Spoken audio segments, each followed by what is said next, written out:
Yeah, it was a really disappointing performance on the whole from Dortmund. They started well, they started bright, everyone was kind of on the front foot. It felt like they were really bossing Lille around the park in the first half, to the point where I thought Lille actually looked really uncomposed in defence. They were panicking, they were getting caught in possession in their own box. They weren't creating any chances at all, and Dortmund were just really in their face. And they then scored a goal from Karim Adeyemi, which was, when was that? It was like 22 minutes into the game. A really, really outstanding goal. It's really worth looking up. A cross comes in from a corner. Lille managed to get out of the box, and Adeyemi just basically hits it on the half volley, and it goes into the bottom corner.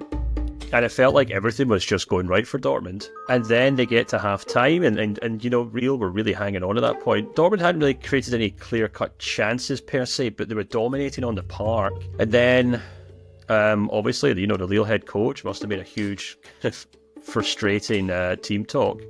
And the game just completely flipped. It felt like Lille were in the ascendancy in the second half. It felt like Dortmund kind of got to a point where they felt like they had to kind of hold on to the lead rather than push for a second goal. And we were all saying to our subscribers in the subscriber chat, Dortmund have to get a second goal here to kind of kill off this tie, or at least kill off this leg of the tie. And instead of doing that, they sat deep. And for large chunks of the game, it felt like Lille were almost like the home side here, who had possession, and Dortmund were playing on a counter-attack. And, Lille obviously get their goal. Through Haraldson, who I thought had a great game. I thought he was everywhere. He caused Ryerson all sorts of problems.